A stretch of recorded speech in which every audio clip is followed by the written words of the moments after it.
आता 4थ्या अध्यायाच्या 32व्या श्लोकात असं सांगितलं आहे की अशा प्रकारची जी वर्णनं केली आहेत धार्मिक अनुष्ठान 25 पासून 30 पर्यंत या साधना आहेत, या अशा आहेत ज्या आपापल्या पद्धतीने सारे करत आहेत आणि सगळेच आपल्या या यज्ञांना धार्मिक अनुष्ठानांना पापनाशक जाणतात.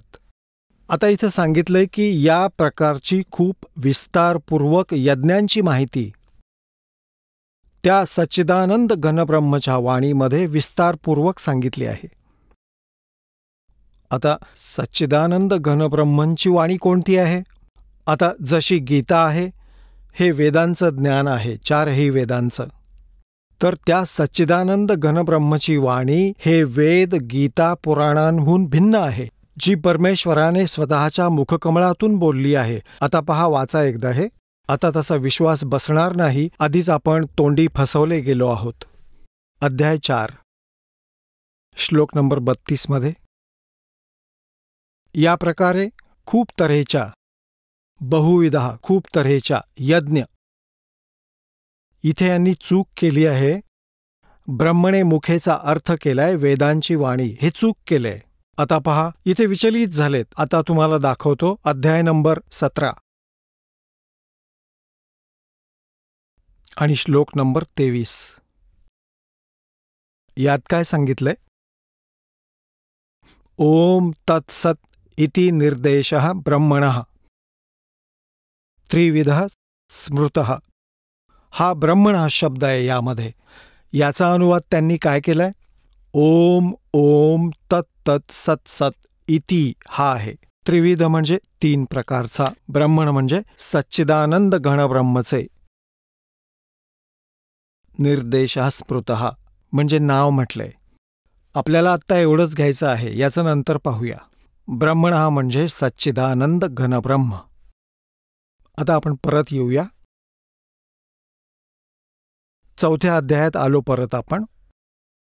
श्रीमद भगवद्गीतेचा हा पहा 32वा श्लोक.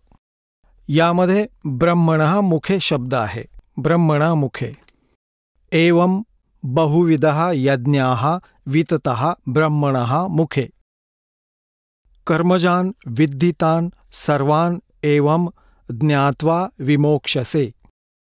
याचा अर्थ असा आहे की या प्रकारचे अजूनही अनेक प्रकारचे यज्ञ म्हणजे धार्मिक अनुष्ठानांची माहिती इथे लिहायला हवं होतं सच्चिदानंद घनब्रह्मच्या वाणीमधून. मुखे म्हणजे त्यांच्या मुखकमळातून बोलली गेलेली. मुखेचा अर्थ आहे परमात्म्याद्वारे त्याच्या मुखकमळातून बोलली गेलेली अशा वाणीमधून. ती कबीर वाणी आहे.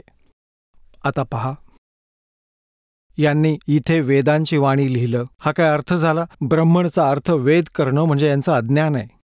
यांनी या गीतेमध्ये अनेक ठिकाणी अनुवादामध्ये फेरबदल करण्याचा प्रयत्न केला आहे अज्ञानामुळे. जसं 7व्या अध्यायातील 18व्या श्लोकात अनुत्तमम शब्द आहे. हे फक्त श्रीकृष्णालाच सर्वश्रेष्ठ शक्ती मानून चालत होते, परमशक्ती मानत होते, जेव्हा की श्रीकृष्णाची काही भूमिकाच नाहीये गीतेच्या ज्ञानात. ते तर यांचा पिता सांगतोय, ब्रह्म. आणि तो सांगतोय की हे साधक माझ्या साधनेमध्ये अनुत्तम साधनेत लीन आहेत, कारण जन्म मृत्यू न यांना चुकतो ना आम्हाला चुकतो. अशा प्रकारे 18व्या अध्यायातील 62व्या श्लोकात म्हटलंय की त्या परमेश्वराला शरण जा, ज्याच्या कृपेनं तुला परमशांती सनातन परमधाम प्राप्त होईल. आणि मग पुढे 18व्या अध्यायातील 66व्या श्लोकात व्रज शब्द आहे. व्रजचा अर्थ जाणे होतो. जसे इंग्रजी भाषेमध्ये गो, गो म्हणजे जाणे, आणि त्याला कोणी म्हणतात येणे म्हणतात काही जण. ते किती अज्ञानी आहेत. तो फक्त अडाणी अडचणी आणायचा प्रयत्न करतो व्याकरणाचा आधार घेऊन, तर ते आपल्याला मान्य नाहीये. तर इथेही यांनी असंच केलं आहे. ब्रह्मणचा अर्थ वेद नाही होत. ब्रह्म म्हणजे परमात्मा. आणि वेद जे आहेत, वेद म्हणा गीताजी म्हणा, ही याची विधानं आहेत. जसं एक राजा, राजा म्हणजे ब्रह्म समजा, आणि वेद म्हणजे संविधान समजा. तर जिथं राजाचं प्रकरण आहे तिथं संविधान म्हणणं तर मूर्खपणाच आहे. तर ब्रह्मचा अर्थ परमात्मा होतो. आता इथं पहा, परत जाऊया. 4थ्या अध्यायाचा आपण 32वा श्लोक वाचूया. आता निर्णय होऊन जाईल.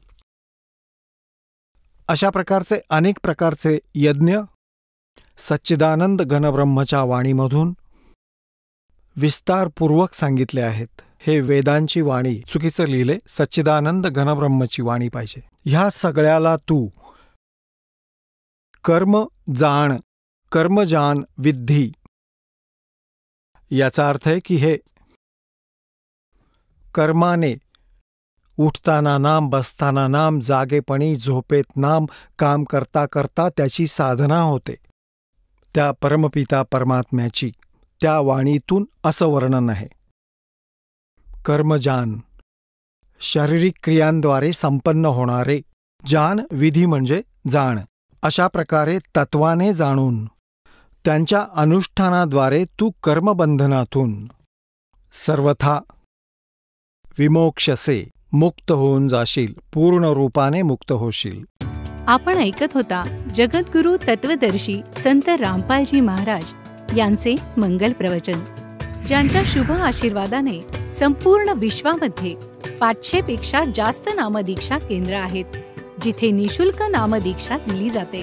निशुल्क नामदीक्षा प्राप्त करण्यासाठी आणि अधिक माहितीसाठी संपर्क करा 7030303951 7030303952. अद्वितीय आध्यात्मिक ज्ञान वाचण्यासाठी, पाहण्यासाठी आणि ऐकण्यासाठी संत रामपालजी महाराज ॲप अवश्य डाउनलोड करा किंवा आमची वेबसाईट www.jagadgururampalji.org वर विजिट करा.